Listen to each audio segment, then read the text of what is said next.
welcome to my channel. Subscribe, listen, and enjoy my stories every day.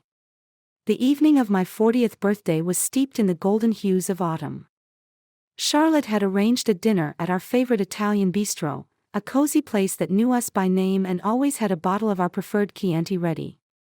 As we settled into our seats, the dim lighting and soft music enveloped us, creating an island of intimacy amidst the buzz of other diners. We toasted to health and happiness, her smile as warm as the wine swirling in our glasses. "You really outdid yourself this year," I said, leaning across the table to squeeze her hand. Charlotte's laugh, light and carefree, mingled with the clink of glasses and the murmur of conversation. "I wanted it to be special, Michael." "You deserve it," she replied, her eyes sparkling with a mixture of affection and something else. Was it mischief? Perhaps it was just the flickering candlelight playing tricks. Dinner passed in a blur of exquisite flavors and laughter. As we left the restaurant, a cool breeze tugged playfully at Charlotte's scarf, carrying with it the scent of fallen leaves and the distant promise of rain. We walked hand in hand, our steps slow and leisurely as we made our way through the cobblestone streets of our neighborhood. That's when I noticed him, a shadow detached from the darkness, trailing us with silent determination. At first, I dismissed it as the after-effect of one too many glasses of wine. But as we turned onto a quieter street, the figure drew closer, and an uneasy feeling coiled in my stomach. "Charlotte, do you see?" Before I could finish, he was upon us. A young man, no older than 20, his eyes wide and wild. There was something familiar about him, something in the way he looked at Charlotte. The cold touch of metal pressed against my back snapped me back to the moment. "If he's gone, will you come back to me?" he hissed, his voice cracking with a blend of desperation and madness. Charlotte's face drained of color. "Jeremy, what are you? Is this what our evenings have been missing, Charlotte? Some twisted lesson plan?" I spat, the words bitter, tasting of betrayal. The pieces clicked into place, the extra hours she'd been spending, tutoring, the private messages I wasn't supposed to see. She reached out, her voice trembling.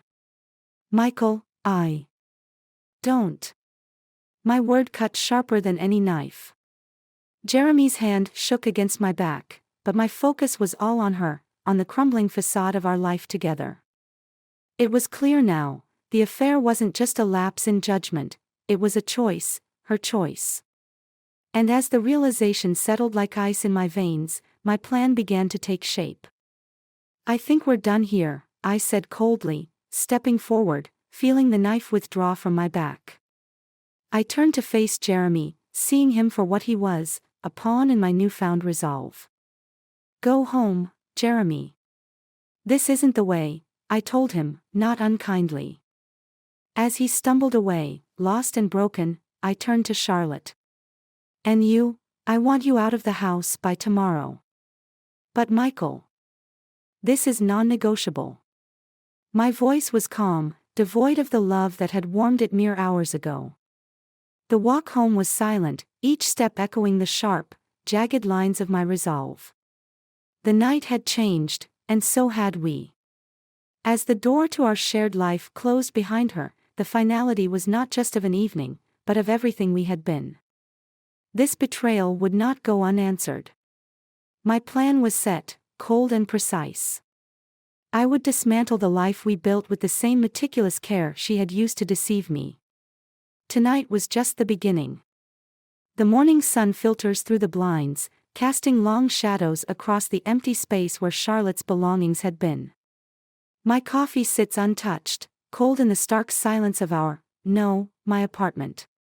The ring of the phone shatters the quiet, a sharp reminder that the world moves on, indifferent.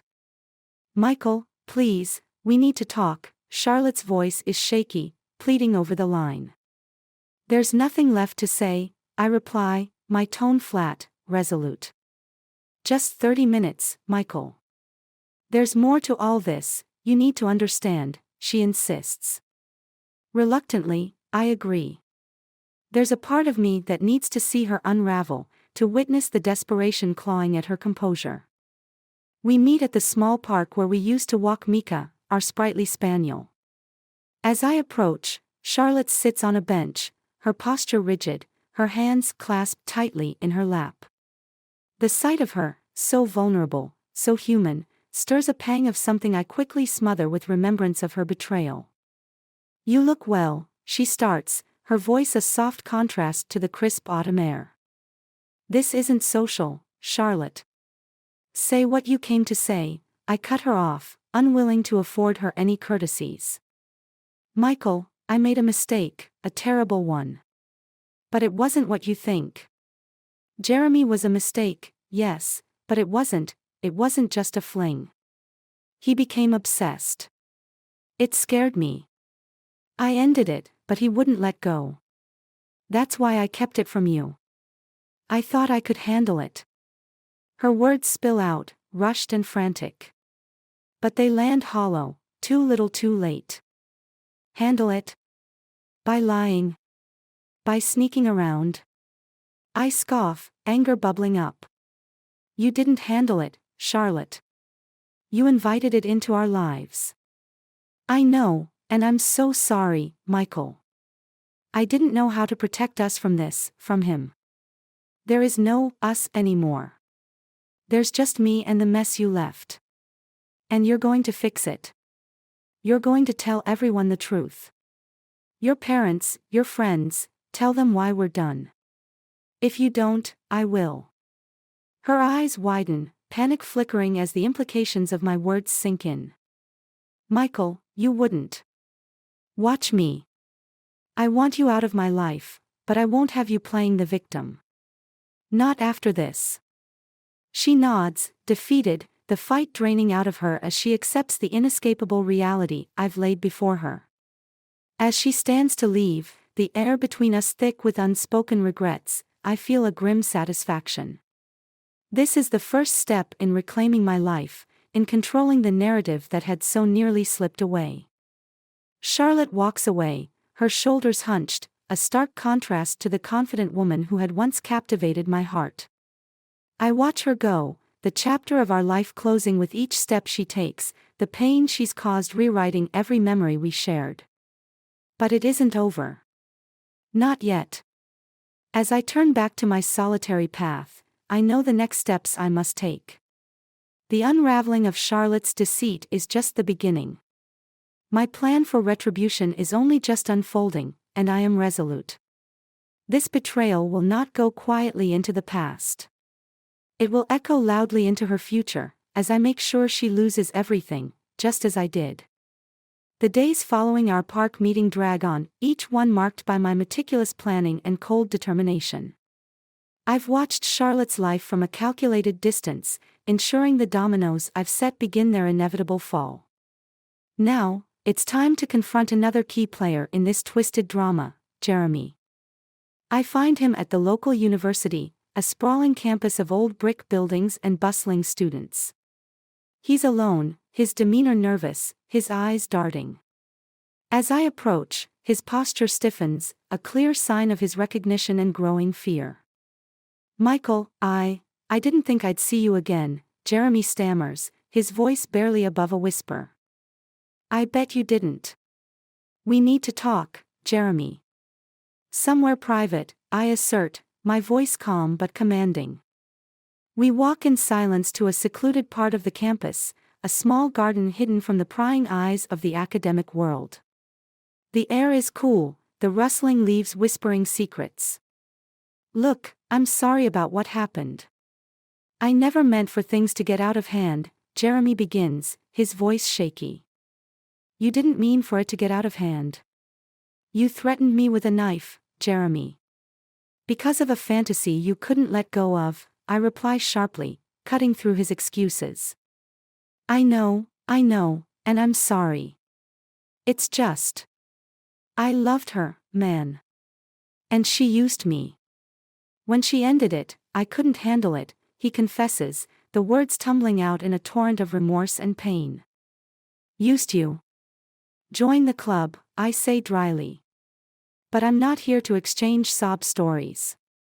I'm here because you're going to help me. Help you? With what? Jeremy's confusion is palpable, his brow furrowed in concern. You're going to make a statement. You're going to tell everyone how Charlotte led you on, how she made promises and then broke them. How she used her position as your teacher. I outline the plan, watching as his face drains of color. That could ruin her career, man. And what about me? I'll be dragged through the mud too, he protests, but there's a note of fear in his voice that tells me he knows he has little choice. That's not my problem. You owe me this.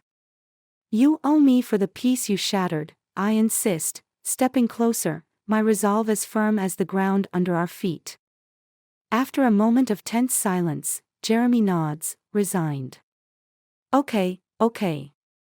I'll do it. I'll tell everyone. Just make sure it's over after this. I want to move on. It'll be over when I say it's over, I reply, turning away from him, the deal sealed, my heart a step closer to satisfaction. As I walk back through the campus, the parting leaves casting shifting shadows on the path, I know that each step Jeremy takes in fulfilling his promise is a step towards the ruin of Charlotte's carefully curated life. It's harsh, it's cruel, but betrayal begets betrayal, and I am merely returning the favor she bestowed upon me. The intrigue of my revenge deepens, each player unknowingly moving according to my design. Charlotte's world will crumble, piece by piece, until she understands the true cost of her deceit. And as for Jeremy, he's merely a pawn in a much larger game, a game he chose when he decided to threaten me that fateful night. This chapter of my life will close with the echoes of their downfall, a fitting end to the symphony of lies and betrayal they composed. I look forward to the silence that will follow, the peace that comes when justice, however dark, is served. The cool, gray dawn creeps through the city as I prepare for the final act of my orchestrated vengeance. The public exposure of Charlotte and Jeremy's illicit relationship has set the community abuzz, their reputations tarnished beyond immediate repair. Today, I will end this, once and for all. I call Charlotte, the phone ringing sharply in the silent morning. She answers on the third ring, her voice weary, resigned. Michael, what do you want now? Her tone is defeated, the fight gone. I want to meet. One last time. At our place by the lake. You owe me that much, I demand, my voice cold and unyielding. There's a pause, a breath held and released. Fine. 1 hour, she agrees. The drive to the lake is silent, the world around me blurred and distant. I arrive first, the morning mist still clinging to the water, the air crisp and expectant. Charlotte arrives, her figure emerging from the mist, spectral and fragile. She stops a few feet away, her eyes searching mine for any sign of the man she once loved. Michael, I'm sorry. Truly, I am. Can we not end this in hatred? Her voice breaks, a plea for something I'm no longer capable of giving. Sorry doesn't change what you did, Charlotte. It doesn't change what I've done either, I say, stepping closer. You destroyed everything. I loved you, and you betrayed me. With a student, no less. You made me a fool. I know, and I will regret that for the rest of my life. But hurting each other now, how does that fix anything? Please, can we just part ways and try to heal? She pleads, tears starting to form in her eyes. Heal. There's no healing from this. Not for me. Not ever, I state flatly, my voice devoid of emotion. I see the realization dawning on her, the understanding that there is no redemption here, no forgiveness. It's over, and the finality of it is as cold and harsh as the breeze that ripples the lake's surface. Goodbye, Charlotte. I wish I could say it was good while it lasted, I say, turning away, leaving her standing alone by the water. As I drive back, the weight of what I've set in motion settles in. Jeremy's academic career is in shambles, he's left the university amid the scandal. Charlotte's teaching license is under review, and her personal life is a public spectacle. I've taken everything from them, but the hollowness inside me grows. Days turn into weeks, and the emptiness remains, a constant shadow. The victory I imagined feels nothing like I expected. There's no satisfaction, only a deep, gnawing regret. One evening, as I sift through the remnants of my former life, I come across a photo of Charlotte and me, laughing, carefree. The memory of what we once had, the love, the trust, all now tainted by betrayal, hits me like a physical blow. In destroying her, I realize, I've destroyed a part of myself too. In a final, tragic twist, my revenge has left me isolated, a shell of the man I once was. My ruthless pursuit of retribution has not brought peace, only a profound and unsettling solitude. Charlotte and I, along with Jeremy, are forever altered, scattered by the winds of our own making, a haunting reminder of the cost of betrayal and the cruel, unforgiving nature of revenge. As the sun sets, casting long shadows across my living room, I sit alone, the echoes of my actions reverberating around me, a stark, unending silence that no amount of remorse can fill. The cruel cycle of betrayal and vengeance concludes, leaving nothing but ruins in its wake.